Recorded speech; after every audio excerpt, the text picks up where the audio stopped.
Well, it is the Boxing Review Show on Boxing Social, episode number 8, Anthony. With myself, Don McGuinness, Anthony $1 Million Crolla, former world champion, you know.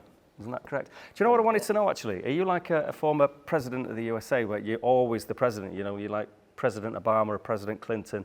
Are you always a world champion, or are you a former world champion? I'm like neither of them, but anyway. No, I'm always going to be introduced as a former world champion. Not a world champion, that's what I'm saying. Do you not ever think that you've won it, so that means that you're a world champion for life, no? The people don't forget, do they? Yeah, fair enough. Well, we're in very auspicious surroundings today, because if you're watching this, then you can see that we're in the Rotunda ABC. If you're listening to this, Home of champions. We're in Liverpool, and again, if you paint pictures with words, we've got 3 rings here, one side of the room, there's a whole array of bags, and down the side of the walls, which what you're saying is, you've always said this about Rotunda, it's an incredible amateur gym, as well as being a home for pros now, because really littered down both walls are the vests, the international vests, and all the lads that have come through here, boys and girls as well. Natasha's got a vest up somewhere around here, I know. Yep. Boys and girls that have represented this club with distinction, and it is some badge of honour around here, isn't it? I think, yep, I'm right in saying out there's the Wall of Fame for a national title, isn't there? Yeah. There's, it's an unbelievable gym, this. When you look at some of the fighters, I don't even just mean in recent times, you've gone on to do something professional, but going way back, Olympians, stuff like that. The Olympic jacket over there it is Joey Frost. I knew it was, yeah, Joey Frost. So, it's someplace. And the fella helping you out there with Joey Frost is... Yeah, I should have held back there. I knew it was Joey Frost, but I just didn't want to get it wrong. Well, this isn't just an amateur gym and a very successful one. Obviously, there's lots of pros training here now with Joe McNally and Declan O'Rourke. Yeah. There's also the odd American interloper can turn up here and train somebody as well, because that's somebody that we're talking to today. It's Callum Smith, who...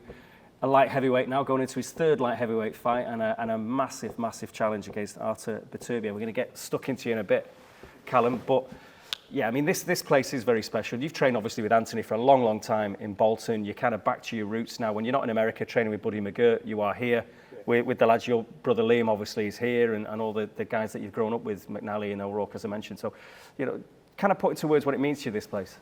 Yeah, I think it's exactly that. It feels like home. Obviously, it's a place of work, but I've been coming in and out of here since I was a little boy. We grew up over the road, and obviously when we moved, we all come through here as amateurs, and even when I was a pro training up in Bolton with Ant and stuff, we always used to pop in here and do the odd sessions here and there when we were out to camp, and it's just full of familiar faces, the same, you know, people come in every morning that were coming in when I was a kid, and it's a comfortable surrounding, it's a good atmosphere, and although boxing's tough at times and you've got to get the hard work done, it doesn't mean it has to be, you know, gruesome. You can still have a laugh while doing it, and a good atmosphere, and back training alongside my brother, and there's other tough fighters. Josh Taylor trains in here. It's a good atmosphere, and training alongside good fighters always brings out that little bit more in you, as we've seen over the years in the previous gym. So yeah, I like training here. I enjoy going to America to break things up a bit, but it's always good to come back home.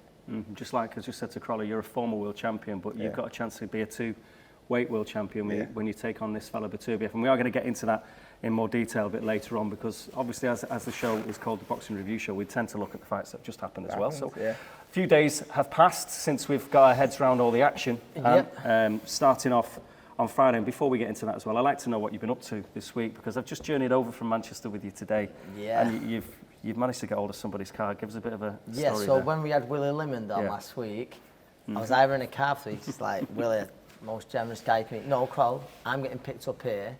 I don't need this car for however many months. And it's just an 02 X5, 169,000 miles on the clock. It's just an old juggernaut, isn't it? Just reliable. He knows how you drive, doesn't he? That's why he's giving you the biggest, it's bulletproof. Biggest armoured car he could find. That you've seen on the way up. It's unbelievable. It drives like a dream. I've got boss Willie Limond, isn't he? He's a great fella. That's it. He is. He's some man. But yeah, I think on the way home actually, they saw Tyson Fury in the services as well. See that? Oh, I saw that. Some guy, Willie. Well, Tyson Fury was in Edinburgh, which is a starting point for us on Friday night. Watching his good friend Isaac Lowe, who had the arm raised. There was a good win for him. There was a win actually for a lad from this gym as well. Aston Brown has been training, a Scottish lad, but he was back. He was also in action. Good wins as well. Ryan Clark, Ben Andrews, Sultan Zalbek, Jesse Brandon as well. But the kind of main events, before we get to the main event, Cash Ali, bit of a shock. Matty Harris, bit of a shock. Two decent heavyweights. So, you know, I mean, Cash Ali's been around a while. We know the history with Pricey, Big David Price, who was from this gym as well. He was disqualified in that fight, but he's been rebuilding, and then bang, it's all gone. It was a bad loss for him. I mean, I know he got outpointed by a bad loss. I don't mean like it was a bad knockout or anything like that. But at this point in his career, it was seen as a pretty straightforward fight to then move into titles. So we'll see. Big Cash, you know, I do like him, but it will be tough there now. I think now the next opportunity he gets, he will probably be, which works that division, as an opponent. We'll see. But the Matty Harris one, that was a big shock. Yeah.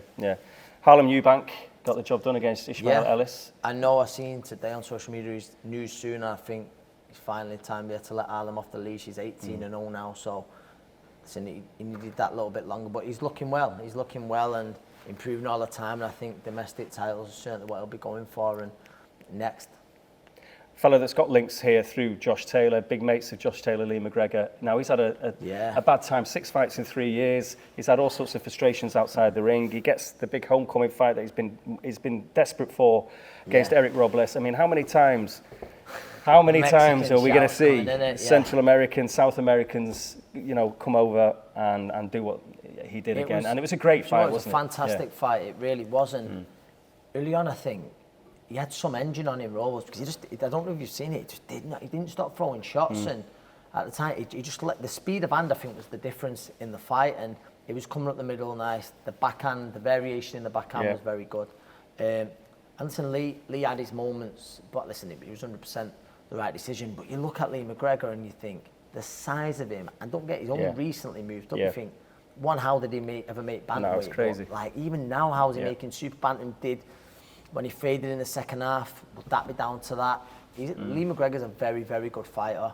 And I think, you know, he's good mate. Josh Taylor, he was ringside, wasn't he? And I think he said the exact same thing. You know, the decision was the right decision. But Lee didn't adapt as the fight went on, did he? And he likes to fight on the inside. And I think when, you know, Robles was having success, Lee probably could have changed up. But listen, he had a very good corner there, and straight away, this is boxing, isn't it? A few weeks back, everyone's praising Ben Davison and the team for the great job that Lee Wood did.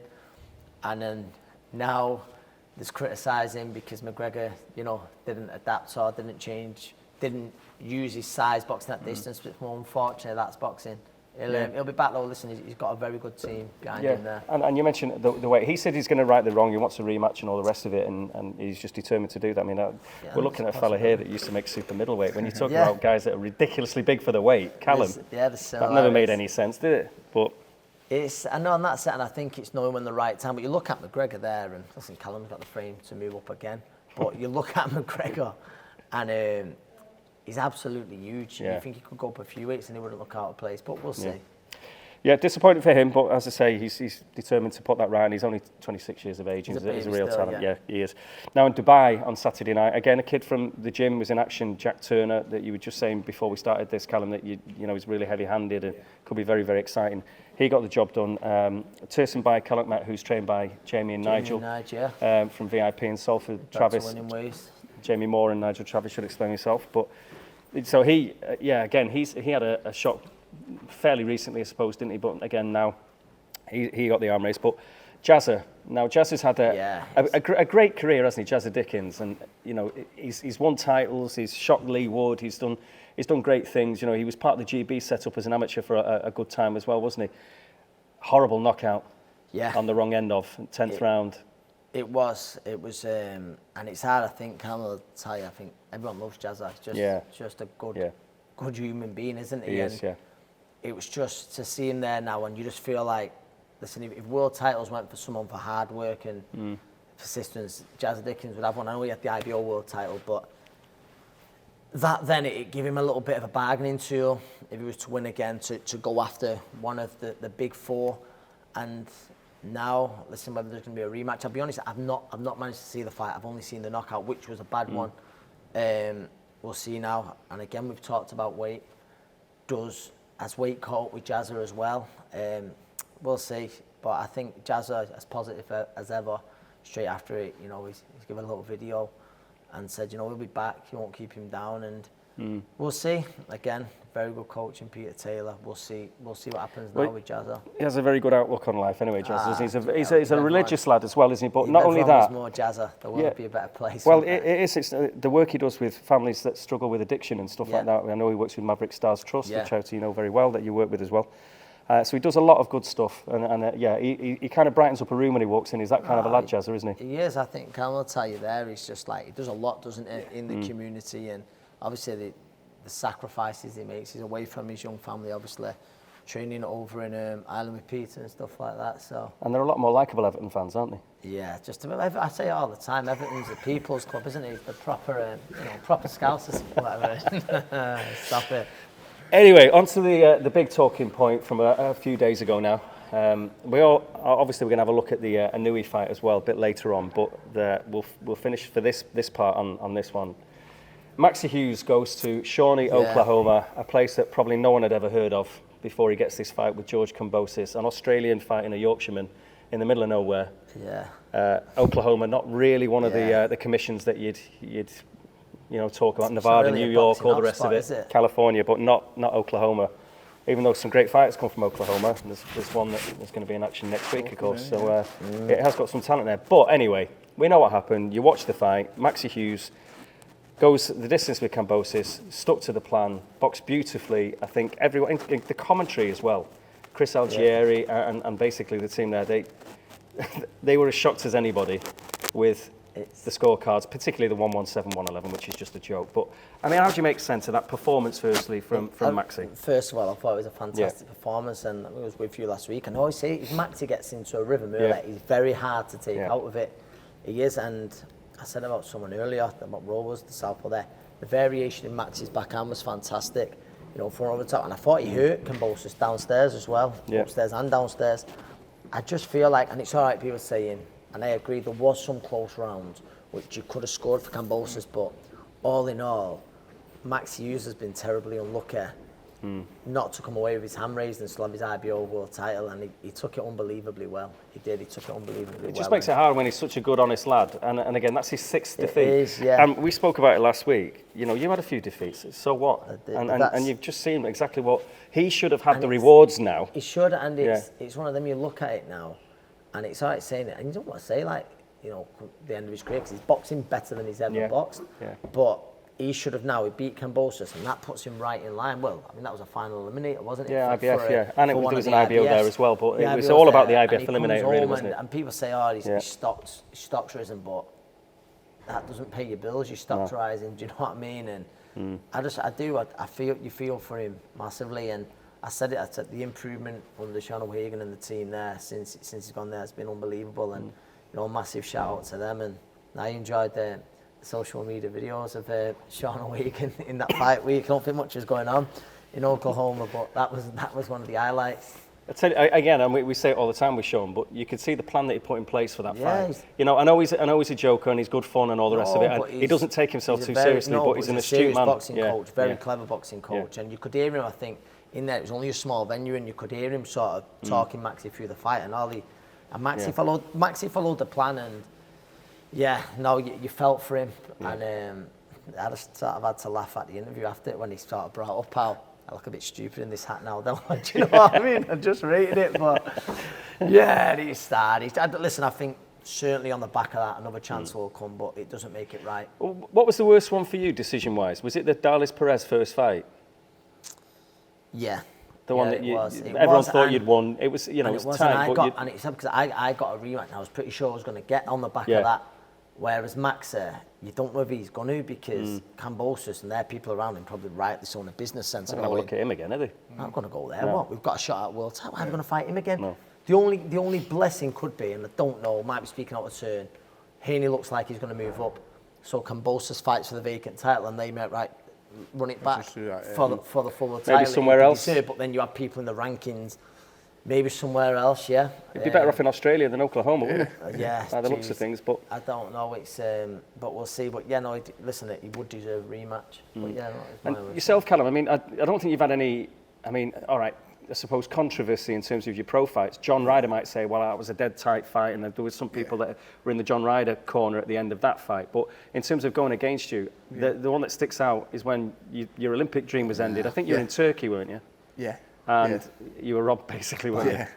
I mean, what's it like when you're that close to achieving something that you've been working it's to all tough. your life? I think no bad decision is easy to take, but I think you said about the Perez one with Crolla, it's not so much the decision, it's what was at stake and what you would like. If I'd have got that decision, I'd have been an Olympian. And no, that's probably one of the only things I look back on my career and I wish I could change. But it's hard, especially when you do your part, you work hard, you do everything in the gym on the basis that if I perform, I get the result, and you go in there, you do the performance, and then if it's not just, don't know, too many close fights scream robbery when it is a genuine tight fight that probably could have been. But when you like 90% of people agree one person wins in a decision, it's kind of, it's frustrating, but it's been happening for years, and I know it doesn't make it any easier, but next week it'll probably happen to someone else and the Maxi Hughes result is forgot about, which is the sad part of it. It just it keeps turning, and before you know it, no one's speaking about it, and it's more just what would have come of it. As Anne said, all that stock's risen, okay, fair enough, but he should be next in line to fight for an IBF world title now, whereas now he's hoping maybe he'd be considered, or maybe he might get the rematch, and it's just you kind of left in the balance rather than knowing I'm mandatory for the IBF title, I'm going to fight for that fight for this money, guaranteed. So it's just, a stock's risen, and he may be considered, but I think the type of fighter he is, southpaw, good, not the best record, he's got a few losses, he's not going to be the first to pick it's not going to, we'll fight him, he's got to start, we look good again. So it's tough for him, and it is frustrating because he's done, not just for this, he's done an amazing job turning his career around from where he was. I watched my friend Scott Carla beat him for the Central Area title many years ago, wasn't it? And he had a few losses to Martin Ward and stuff, so to be in a position now where he should be beating no former unified or undisputed champion, it's no credit to him and credit to his team as well. He's only just fairly recently stopped working as a paint and decorator. I mean, it's been very recent because he was on the cusp of earning the life-changing dough. And I'm sure he's made a few pounds, but that was a life-changing moment. To get your arm raised the other night means he's going to get paid his next fight. Time. He's going to get paid. Better again, but now he's hoping maybe I'll get an offer for this fight maybe.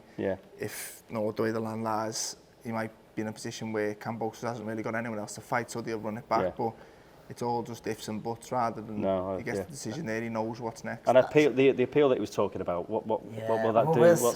We'll see, but like that's where, unless the appeal, it might help if the belts become vacant. It might help put them to there, but it's one of them, like I said before, and people go, oh, his stock's risen, and it has risen, and rightly so, but it's hard, and it's sort of like with Callum there. Callum was ripped off terribly, not to go to the Olympic Games. So, listen, in the end, it's all worked out for him as a professional, but I'm sure when he went if he would have gone to the table as an Olympian, as professional, it cost him an awful lot of money. I said that, I think it haven't worked out well, as in like has a better career than most of the Olympic team who actually did go, but at that time, I guarantee you, they all got paid a lot more money for their first 5-6 fights than what I got. You kind of go, and it's all right saying, but I should have been an Olympian.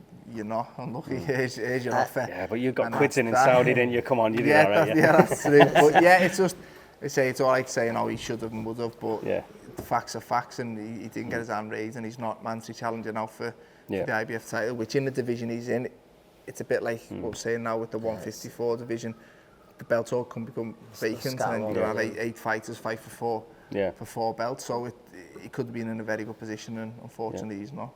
It's hard. I remember after the fight, about making it about me, because I don't like to do that too much. I remember after the Perez fight, people go, Crolla, it didn't cost me a fortune that. He had you on points.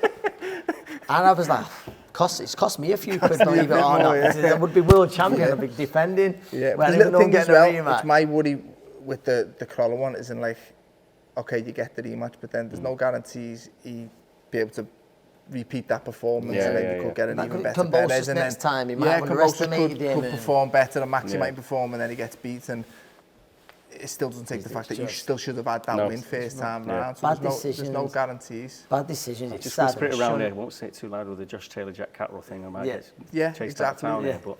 No, but it's bad decisions are always going to be a part of boxing, and it's not. We shouldn't have to accept them, but they are going to be, like you said, like Callum just said. Then there's 2 mega fights happening Yeah. Well, one right now and then one a weekend. Yeah. It's who, do you know what I mean? There could be controversy there, and that becomes then talking Yeah, about and poor that's Maxi's forgot about. Doesn't even get spoke about, and it literally Yeah. just take 1 week for it to be forgot about, and that's the sad it's thing. not nice saying it, but it's the brutal harsh realities. reality, yeah. Look, it happens. You're not the first to get it. You're certainly not going to be the last. And I remember people saying that to me after the Olympics, and you can't get it. I'd seen it in the amateurs millions of times, and you're seeing it even in the actual Olympics with Michael Conlon and stuff. So it's not why me, why it happens to everyone. It's just unfortunate when it does happen to you. Won't be as much fun in Big Sean's caravan on Filey or whatever this weekend now because of that, but never mind. Hopefully Maxi gets his shot again. Keyshawn Davis, by the way, did the job against Francisco Patera, who deserves a lot of credit of the way that fella, again, we saw him derail the Lewis Ritson train. I knew that was him. It was the one who's European champion for years. It was, and this is another one, I think. Really good early career. on in the career, Masha beat him, didn't I? think Masha beat him. Was that Goodison or? Masha's got a win over him. Masha Dodd. Well, it just shows you again, and he's gone over there and he's those putting fine a good lines, account. isn't it? It's those fine lines. He was dropped late on, wasn't he? But he again, really good performance. He's a tough guy. Sean Davis is a serious talent, and obviously they're going to make the things of him and Andy Cruz again. Yeah. Well, that's the review for now, but we are going to have a look as well a bit later on at the Fulton Inoue, that little battle in Tokyo. So we look forward to doing a review of that. But next we're going to get into the man himself, Callum Smith.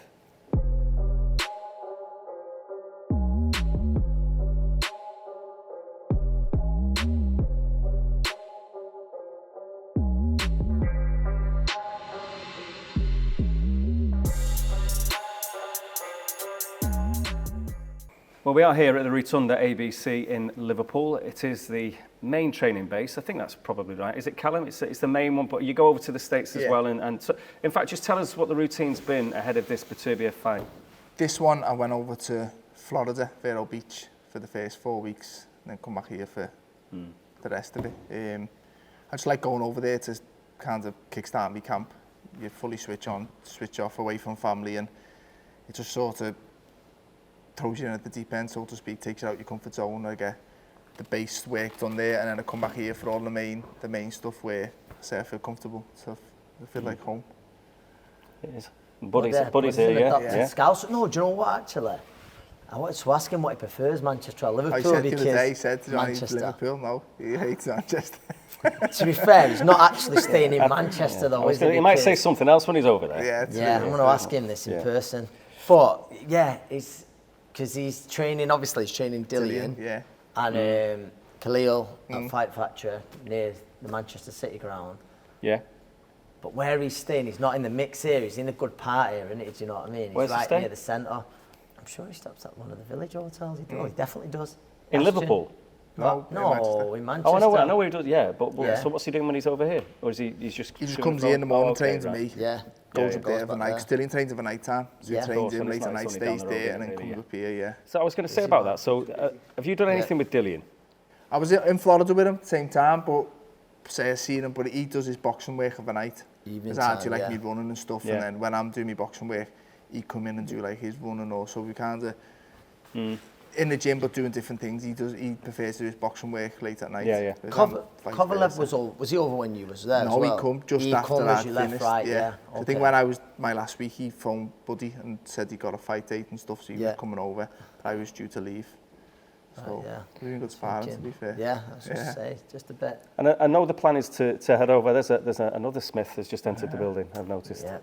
Stephen Swifty Smith. Yeah. They're everywhere. But the plan, you're going to go over about, 8 days before the fight to Quebec City? Yeah, similar. I boxed in New York. Similar time difference, similar space. And you don't want to go over too late, but you don't want to go over too early either. I think you kind of... It's a bit of boredom once you're over there. You kind of do most of your work here, most of the stuff. I'll do my last spar here and then head over and start winding down for fight week. So I think it's 5 hour time difference, which shouldn't be too bad to adjust to. So yeah, I'm finished most of my camp here and camp's going well so far. We're going to go over for the weekend or what, Dom? I think we should. Makes sense. I mean, Quebec, it's meant to be a beautiful place as well. Ah, beautiful. I'd It's love to see it. Obviously, it's French speaking. Yeah, I will. It's a bit interesting. I can get by in French, so yeah. It's where your man has based himself in that part of the world anyway, hasn't he? Artur Beterbiev. You know, he performs under the Canadian flag now, I think, obviously Russian-born, but again, you've done all your homework on him, you know all about him. Your old training partner, Callum Johnson, had great success with him about 5 years ago, I think that was now. How many years ago was that? I was thinking that. I think it was I was saying October that. 18, I Callum think, wasn't it? genuinely hurt him, didn't he? Want a flash knockdown or anything, was it? Yeah. And I mean, you worked together quite closely with CJ, didn't you? And then I fought that fight really enough. I think it was the week after I boxed Groves, so we'd done a lot of sparring together for it. So yeah, I've seen Callum I've knew of him since I was amateurs. I've always kind of kept an eye on his career, so I think I know enough about him. I know what the job is. He was a brilliant amateur as well, wasn't he? That was unbelievable. I always say that about him. He was an unbelievable amateur. Do you know when he boxed Usyk and he actually hurt Usyk downstairs, like creased him downstairs, and all Usyk went on to win? Was that the Olympic Games or the Worlds? I don't know, but Usyk beat him in both. Yeah. The same score as well. The last fight he had as an amateur was the quarter-final at the Olympics against Usyk. in 2012 against Usyk. And the year before, I think Usyk beat him in the quarter-finals of the Worlds as well. I think he's done him twice. So he's just unlucky there. I mean, he didn't have Usyk in that division. Yeah, he's probably done, Wow. He's probably gone all the way there, hasn't he? But again, when you look at him, and he's less experienced as a pro than you. You've had 30 fights now. Yeah. He's had 19. Yeah. You've only had the one blip that we know when you're somehow super middleweight against Canelo. But now, light heavyweight, 2 fights in. Do you actually feel absolutely bona fide, proper light heavy? I mean, you still look big for that, in fairness, don't you? Yeah, I think I am. I feel better than what I imagined I would. I always envisioned my career, I'd do most of my stuff at 168 and then I'd move up, maybe hopefully get a world title, whereas I think the minute I moved to 175 I probably realised it was long overdue. I think my body needed it and my body adapted to it a lot better than what I imagined. I feel bigger.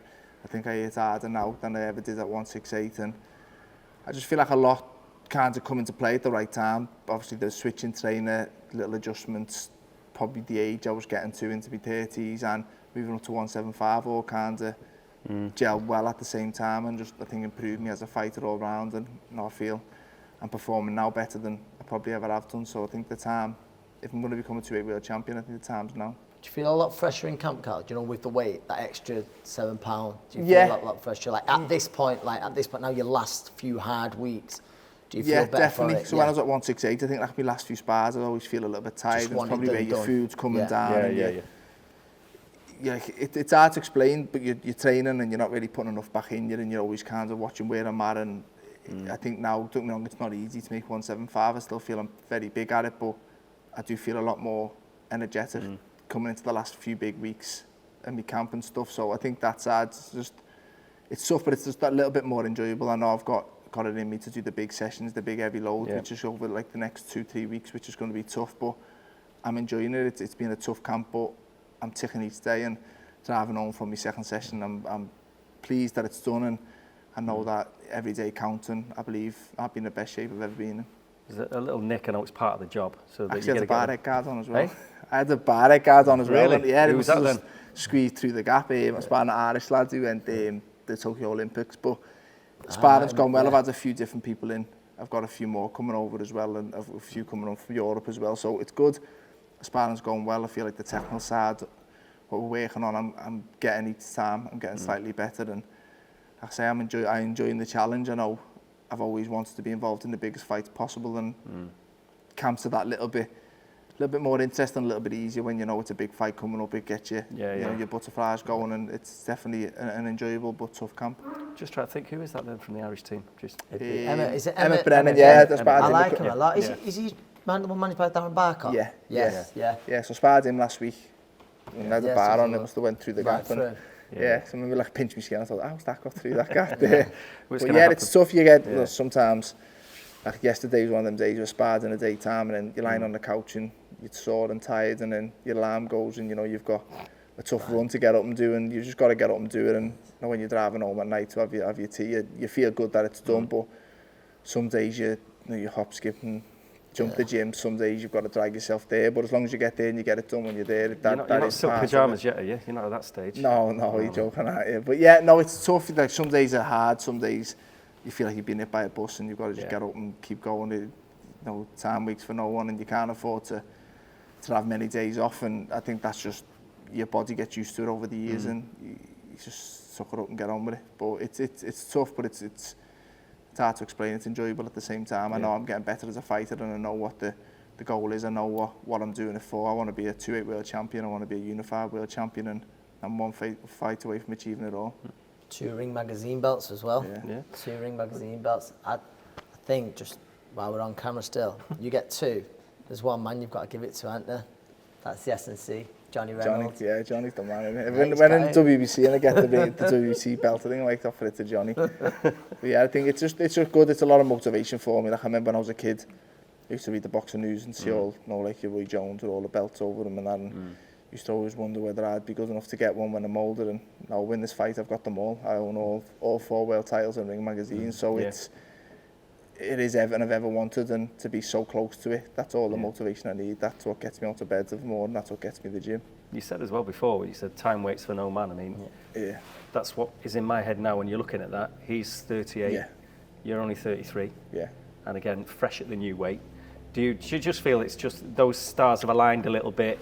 It's all about timing. Yeah, I do, and I'm not saying, oh, he's finished, he's old, because he's coming off a good win, a good performance against Stanley Yard, but I hope he is old. I hope he needs a new hip and everything when we do get in there. But no, look, he's still performing. He's still yet to show any major signs of aging. But he's not invincible. He's not going to go on forever. There's going to be some point where someone beats him. Yeah. I hope it's me. I believe it'll be me this time. So I've just got to focus on me. I've had the same outlook my whole career. I've always believed the best version of me turns up, I can beat anyone. Yeah. And I fully believe that now. And whether he's still firing on all cylinders or he is starting to slide, I don't really care. As the best version of me turns up, I believe I'll do a job on him, and I'm doing everything I can in camp to put myself in the best position to put on the best performance. You're in a fairly unique position here with this fella. I think so, yeah. Go on. Because you've spent so long with all the Smiths. Yeah. You've trained alongside them for years. I think it was once rumoured there was a 5th Smith and it might be you. Yeah. So, you know, it's knowing them as you do. Yeah. Callum's always been the laid-back one. Yeah. Stephen, very talented, very, very smart lad. Yeah. Liam and Paul, but the hot-headed ones a bit. It's all fair, that, isn't it? I'm not spitting, that's kind of... So how would you assess Callum amongst the family of Smiths? I mean, this incredible achievement, they've all won British titles, they've all competed at world title level, 2 world champions. How do you kind of, the different personalities amongst the Smiths, and where does Callum, I think they're all the youngest, I always think with Callum he's the youngest, but and he knows he's the youngest. I think he knows he's the youngest, so I like that. But then obviously, what do you mean by that? He does this Callum. I think he plays the role of the younger. I don't know, because my younger brother don't listen to me, but he listens to his older brothers. Do you know what I mean? And they're a very big part of it. They're super close. We've all got a little different qualities, and obviously Callum will be the most decorated out of them as a professional. Stephen as an amateur, wasn't it? But as a professional, that'd be Callum, and obviously he gets two of those beautiful Rocky belts, and even more so. I think you said it as well. If you put, I mean, all the brothers always said you were the best. You know, that was the pressure I suppose you had to deal with, because they always kind of said, no, wait, Callum, wait till he comes through. He's the best of the lot. Liam, you know, who's more interested in playing football, has achieved amazing things, and he's a real talent, as we know. But you know, he'd rather talk about football, I think, than boxing. You know, Paul and Stephen, super dedicated. You know, and got to the top, competed for world titles and all the rest of it. And so, you know, where do you kind of? I think you said if you put them all together, you've got the perfect fighter. If you take the best bits of all of you, perfect fighter, and probably the human as well. Like, you know, it's in the sense like, you wanted a good night out, you go and ask, he's not here now, is he? But Stephen would be the best night out. Absolutely. Right. If you wanted someone to like have you back, it'd be Paul or Liam. Yeah. Just want a chilled coffee, nice coffee, go with Cal. Do you know what I mean? Something for everyone. Something for everyone, they tick all boxes. Well, we're going to put you on the spot a little bit now as well, Callum, because everyone knows you are Callum Mundo Smith. And correct me if I'm wrong, but it comes from your old man, Paul Smith Sr., calling you Calamundo because you were obsessed with the Teenage Mutant Ninja Turtles. And just name the 4 turtles. Leonardo, Donatello, Michelangelo, Raphael. Right. So he used to call me Calamundo. The 5th one. Yeah, he used to have a little backpack with the shell and all that. And I was obsessed with it. So nothing to do with the Spanish word for world. No, It's it sounds Callum good now. Yeah, it does sound good. Yeah, it sounds good now. World in Spanish, world champion and all that business. Right, so we're going to give you a little test because as that was your obsession, your specialist subject is the Teenage Mutant Ninja Turtles. Go on. It's been a while. Well, I don't know. I bet you still revisit it now and again. Now, what was it called? It was originally not allowed to be called that, or it had to change its name because ninja was considered violent. Was it? Yeah. Yeah. So there was Mutant. actually... No, it was Teenage Mutant Ninja Turtles. No, but then they had to change the ninja for something else. Do you know what that was? No. Hero Turtles. Teenage Mutant Hero Turtles, was it? Yeah. It was for in UK and some European countries for a while. There you go.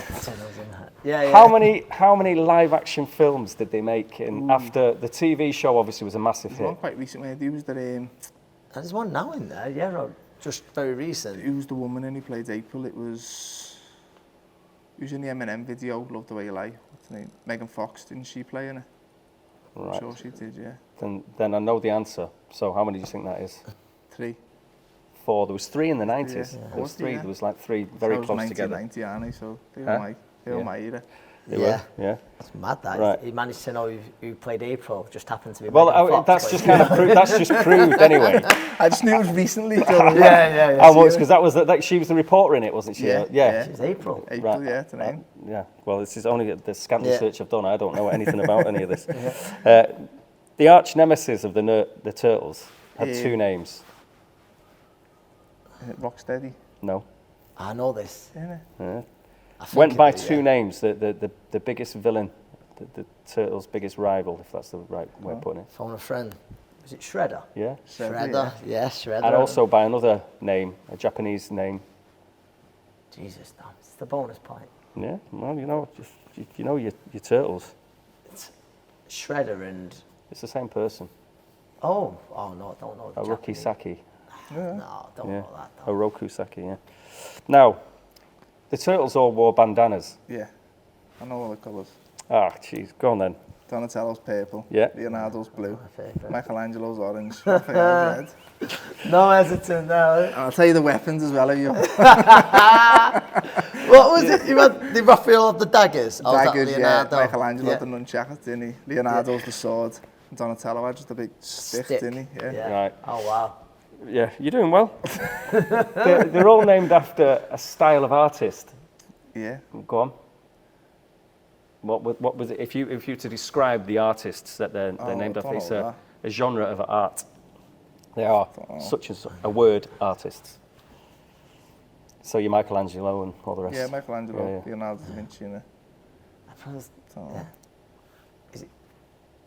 Nah, I'm just going to say something random. Like someone says that, I just go, Van Gogh. No, it's Renaissance artists. They're all named that, basically. Yeah. And the last one, very easy, this one. They like to eat pizza, didn't they? Yeah. That was a big thing. So you should know this actually as well. Where does modern pizza originate from? Modern? Well, when you're saying that, I just presume pizza, you just presume Italy, don't you? You do? I want more specifics. Yeah, and I absolutely should know this. Really, really should know it. I mean, it's often said it was a New York thing, but it's not. It's oh, God, you're going to say this, and I want to know it, and wait, so where's the plate? Not Florence, Venice. It can't be Venice, because Venice would be a lot nicer, wouldn't it? And, well, a lot more fancy dish. Come on, Anne.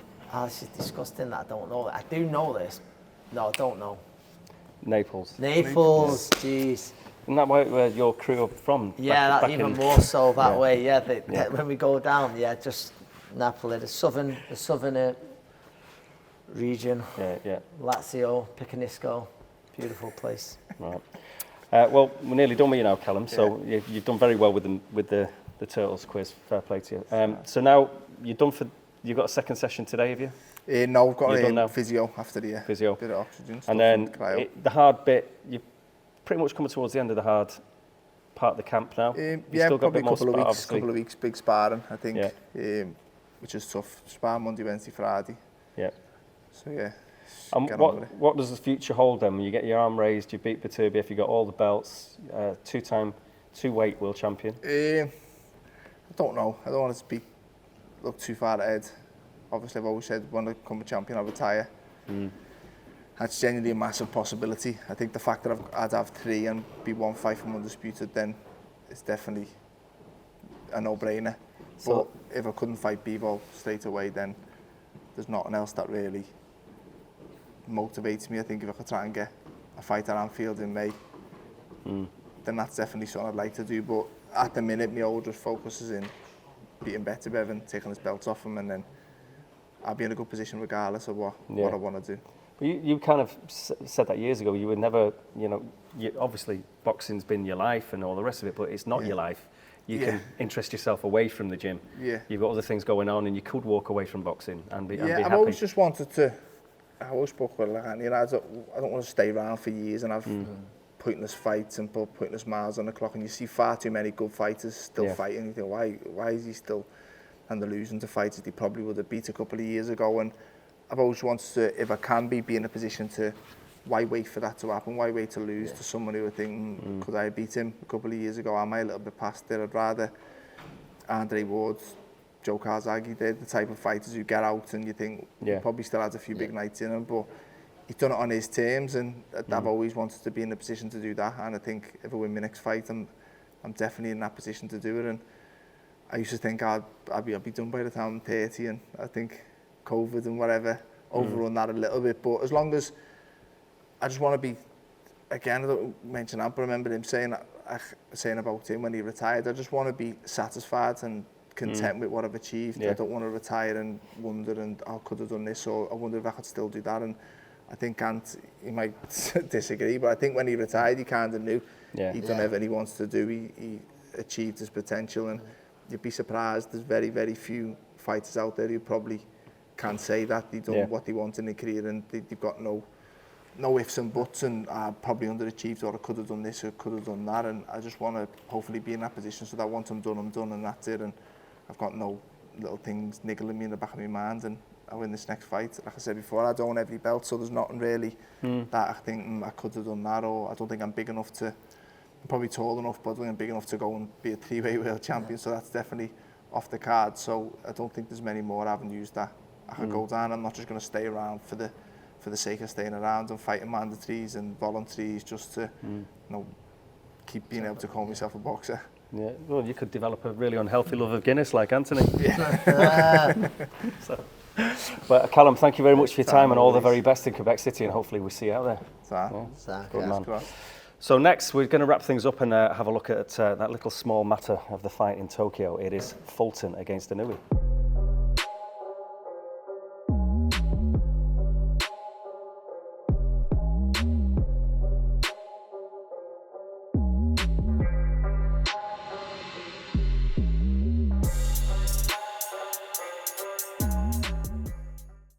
Well, we've stepped out of the main part of the gym here. We're just in one of the corridors here at the Rotunda, but it was great catching up with Callum. So laid back, that fella. I mean, does anything get him riled? Nice. He's like you. He's never had any aggro with any opponents, really, has he? He's super chilled out. But one thing I will say, it looks and sounds in a fantastic place.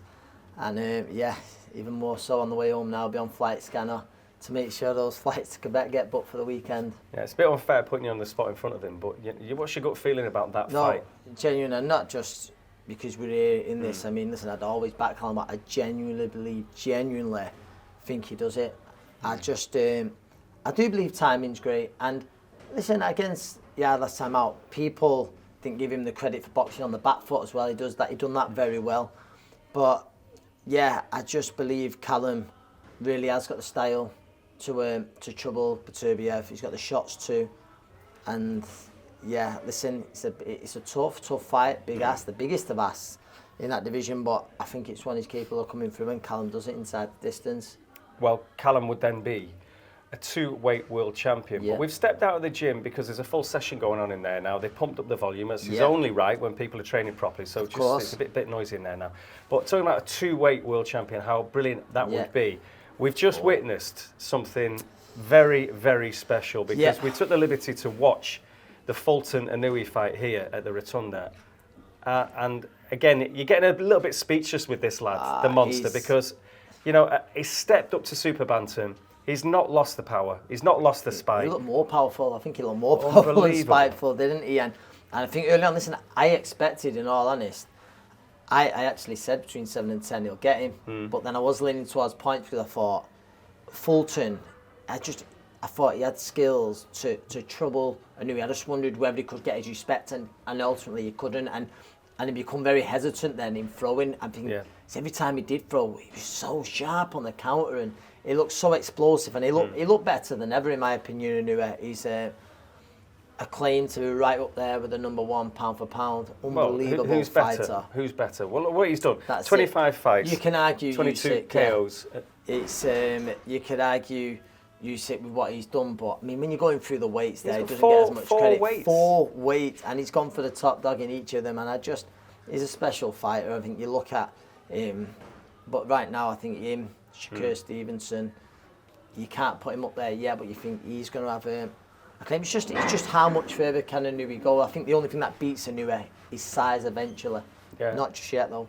Well, a couple of points on that, but just the fight itself, the jab was beautiful from the off as well. I mean, really, really snappy. And again, there were so many questions ahead of it. You know, Fulton we know very slick, and if you remember, Fulton came over to our part of the world and he was training in Salford with Carl Frampton back in 2018 when Frampton was getting ready for Nito Donaire. Before it, what I thought was the difference was I think we had a very, very good fighter in Stephen Fulton. Very good. Elite. Fighting, I was going to say once in a generation fight. It might be once in a lifetime fight. It really might be that good. And that was just the difference. Fulton, like I said, he just couldn't get the respect of Inoue, really, could he? And he was sharp from the off. And you know, the thing was, will his punch power have the same effect? That was one of the questions. Every bit and much more on Fulton, and he looked brilliant. Yeah, the 8th round was when it ended. Obviously, finish as well. He put him down. He was on the ropes celebrating, even though fair play, Fulton got to you didn't expect him to get up, and he did. Fair play to Stephen Fulton, but again, it was once he had him there, there was no way he was going to let him off the hook. No, it was an incredible finish. He's a megastar. This fella, he's in Japan. He's a megastar.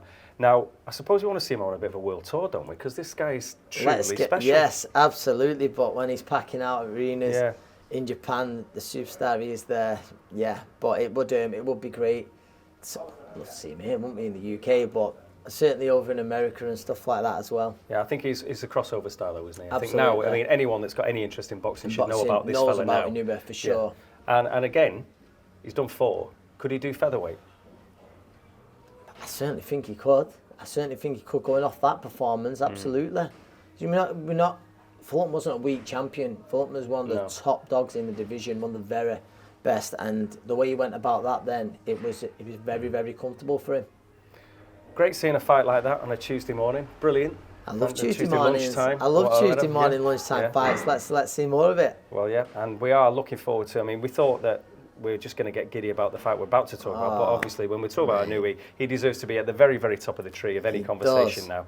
But it's been brewing for years, this one, that we're gonna properly review next week, of course, because coming up it is Errol Spence Jr., Terence Crawford, 33 and 35 respectively, but it doesn't feel like it's too late. No, I feel like it's happening at the right time. Listen, you could have argued maybe last 2 years year, ago, but it's not too late. It's not a Mayweather Pacquiao type fight for sure, and it's got the feeling of a super fight. And if there was one fight I would want to see made, I've said it actually for about a year or two in world boxing, Terence Crawford versus Errol Spence. I'm going to get to see it this weekend, and I cannot wait.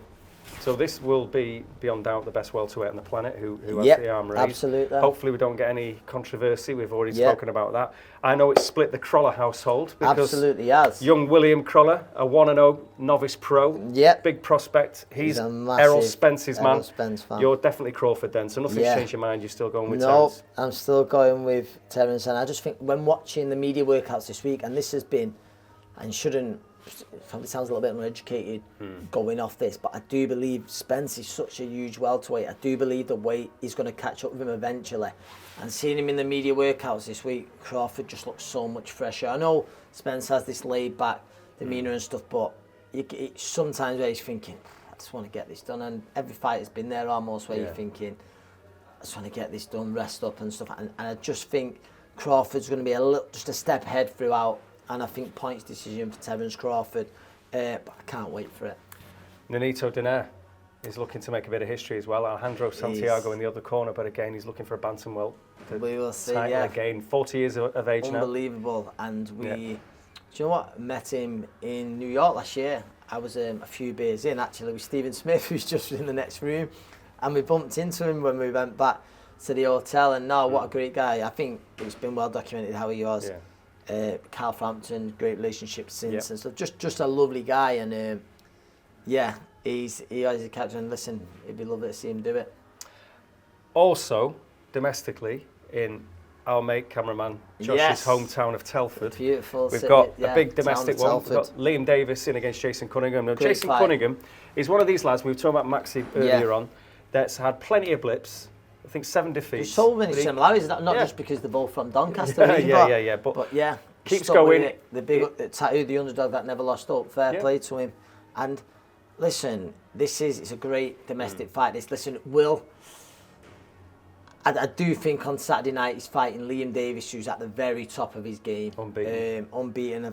I've watched a few of his fights and super impressed with him. But just like the title says, the underdog, he never lost up. Them kind of fights, like these are the nights that they can turn it. But I think a Liam Davis win on Saturday, I think it's hard to go against Liam Davis, how he's looked recently. You're also busy that night because your fighter James Moorcroft is in a great fight. He's in the away corner. He's against Ethan James, unbeaten. James has had a couple of blips as well, but he's so committed. He's learning all the time. No amateur pedigree. He's come on leaps and bounds, and he has a real good shot. He does. I've just seen the odds. He's a big underdog, very big underdog. But for once, he's a very live one. He's improving all the time. Ethan, great amateur career. James didn't have a single amateur fight, but James is learning all the time here. He had a great camp with JJ Metcalf for the Dennis Hogan fight. If James performs how he can, he's got a great chance of the upset on Saturday night. But I'm really looking forward to it. Right, we'll just wrap it up quickly because it's been a slightly longer version today because of Callum Smith. We had to get the most out of Callum. Great guest today here in Liverpool, but I think I can guess your hero of the weekend. The star of the week, however you want to wrap it up. Star of the week, hero of the week. It's not the man from Donny, is it? Well, I thought you were going to go more obvious with the fella from Tokyo, but I couldn't argue against that. Maxi Hughes, the performance that he put in. Because I'm not surprised by Inoue anymore. I just think he's unbelievable. Like I said, I think he's a once-in-a-lifetime fighter. But for me, I thought the way he fought, the tactics he carried out to perfection. Very unlucky in how he handled himself in defeat. I think it's got to be Maxi Hughes. So Danny Maxi Hughes gets the nod from Crolla, and hopefully he gets that big day again. That's what he deserves. But of course, what do you do, Ant, when you want to watch this? I mean, you go to your platforms for your audio, don't you? If you're listening to this, then it's on all the usual stuff. If you're in traffic, you're a boxing head, just listen to the boys and Callum this week. Chatting about it. Click, link, subscribe, leave comments, good and bad, and off we go. And a big review show next week. Thanks for watching and listening. The Boxing Review Show.